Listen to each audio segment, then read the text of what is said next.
പണ്ട് നമുക്ക് സ്കൂളിൽ കിട്ടിയിരുന്ന ഗോതമ്പ് നുറുക്ക് വെച്ചിട്ടുള്ള ഒരു ഉപ്മാവില്ലേ, അതിൻ്റെ റെസിപ്പിയാണ് ഇന്ന് ഞാൻ കാണിക്കുന്നത്. ഞാനൊരു 2ാം ക്ലാസ്സിലൊക്കെ പഠിക്കുന്ന സമയം വരെ മാത്രമേ ഈ ഉപ്മാവ് സ്കൂളിൽ ഉണ്ടായിരുന്നുള്ളൂ. പിന്നീട് കഞ്ഞി തുടങ്ങി. അതുകൊണ്ട് തന്നെ വളരെ കുറച്ച് പ്രാവശ്യം മാത്രമേ ഉപ്മാവ് കഴിച്ചിട്ടുള്ളൂ. എങ്കിലും ഇതിൻ്റെ ടേസ്റ്റ് ഇപ്പോഴും നാവിൻ തുമ്പിലുണ്ട്. അത്രയും ടേസ്റ്റ് ആയിട്ടുള്ള ഉപ്മാവ് ഞാൻ വേറെ കഴിച്ചിട്ടേ ഇല്ല. സ്കൂളിൽ ഉണ്ടാക്കുന്ന ഏകദേശം അതേ രുചിയിൽ തന്നെ എൻ്റെ ഉമ്മ ഈ ഉപ്മാവ് ഉണ്ടാക്കാറുണ്ട്. ഉമ്മാൻ്റെ അടുത്ത് നിന്ന് ഞാൻ പഠിച്ച റെസിപ്പിയാണിത്. ഈ ഉപ്മാവ് എങ്ങനെയാണ് ഉണ്ടാക്കുന്നതെന്ന് നോക്കാം. ഉപ്മാവ് ഉണ്ടാക്കാൻ വേണ്ടി ഞാൻ 1 കപ്പ് നുറുക്ക് ഗോതമ്പാണ് എടുത്തിട്ടുള്ളത്. ഈ ഗോതമ്പ് നമുക്കൊരു ബൗളിലിട്ട് നന്നായിട്ട് കഴുകിയെടുക്കാം.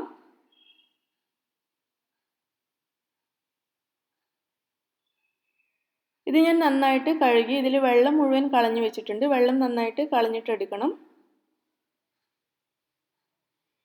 ഇനി നമുക്കൊരു പ്രഷർ കുക്കർ അടുപ്പത്ത് വെച്ച് കുക്കർ ചൂടാകുമ്പോൾ അതിലേക്ക് 2 ടേബിൾ സ്പൂൺ വരെ വെളിച്ചെണ്ണ ഒഴിച്ചു കൊടുക്കാം.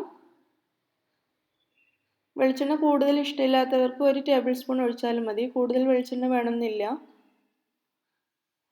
ഈ വെളിച്ചെണ്ണ ചൂടാകുമ്പോൾ ഇതിലേക്ക് 1/2 ടീസ്പൂൺ വരെ കടുക് ഇട്ട് കൊടുക്കാം. കടുക് പൊട്ടി വരുന്ന സമയത്ത് നമുക്കിതിലേക്ക് അല്പം കറിവേപ്പിലയും പച്ചമുളകും ചെറിയൊരു കഷ്ണം സവാളയും ചേർക്കണം. വളരെ ചെറിയ കഷ്ണം, ഏകദേശം 1 ടേബിൾ സ്പൂൺ വരെ സവാള മാത്രമേ ചേർക്കേണ്ടതുള്ളൂ. അതുപോലെ ഒരു 2 പച്ചമുളക് കീറിയെടുത്തതും ഒരല്പം കറിവേപ്പിലയും കൂടി ഇതിലേക്ക് ചേർക്കണം.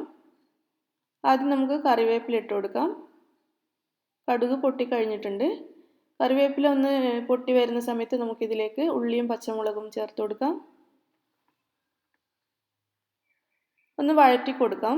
ചെറുതായിട്ടൊന്ന് വഴറ്റിയെടുത്താൽ മതി. ഉള്ളി ഒന്ന് വാടി വന്നാൽ മാത്രം മതി.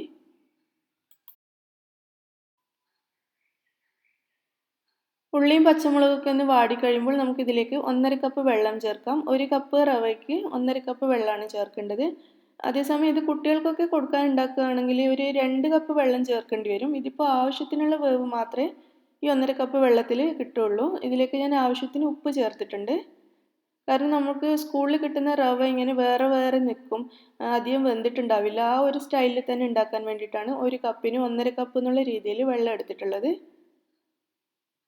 നമുക്കിത് അടച്ചു വെച്ച് വെള്ളം തിളക്കുന്നത് വരെ വെയിറ്റ് ചെയ്യാം.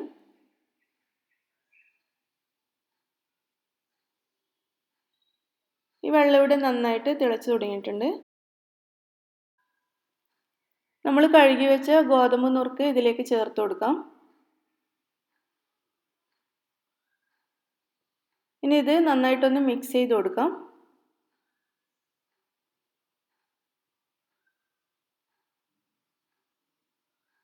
ഇനി നമുക്കിതിൻ്റെ മൂടി അടച്ചു വെച്ച് ഇതിൻ്റെ വെയിറ്റ് ഇട്ട് കൊടുക്കാം. എന്നിട്ട് 3 വിസിൽ വരുന്നത് വരെ ഇത് മീഡിയം ഫ്ലെയിമിൽ വേവിക്കാം. 3 വിസിൽ വരുമ്പോഴേക്കും ഇത് നന്നായിട്ട് വെന്തിട്ടുണ്ടാവും.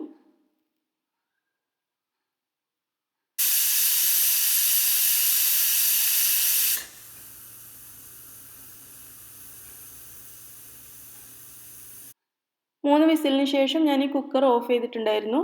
എന്നിട്ടിപ്പോൾ ഒരു 10-15 മിനിറ്റ് കഴിഞ്ഞു. ഇതിൻ്റെ ആവിയെല്ലാം പോയിട്ടുണ്ട്. നമുക്കിത് തുറന്ന് നോക്കാം. നുറുക്ക് ഗോതമ്പ് നന്നായിട്ട് വെന്തിട്ടുണ്ട്.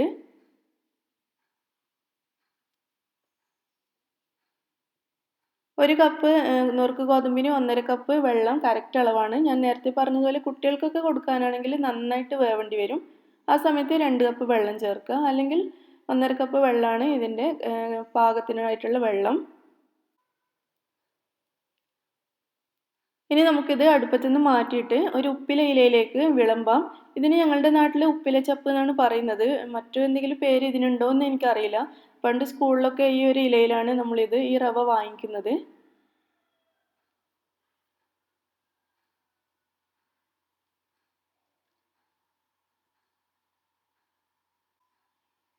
ഈ ഉപ്പിലയിലയിൽ ഇത് വിളമ്പിയതിന് ശേഷം ഇതിങ്ങനെ കൂട്ടിപ്പിടിക്കണം.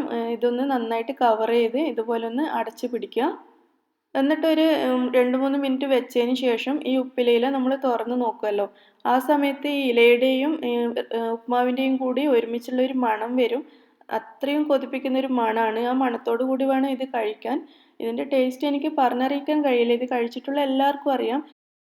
ഈ ഉപ്മാവ് പല വിധത്തിൽ വെജിറ്റബിൾസ് ഒക്കെ ചേർത്തിട്ട് ഉണ്ടാക്കാറുണ്ട്. പക്ഷേ സ്കൂളിൽ കിട്ടുന്ന ഒരു രുചി കിട്ടണമെങ്കിൽ ഇങ്ങനെ തന്നെ ഉണ്ടാക്കണം.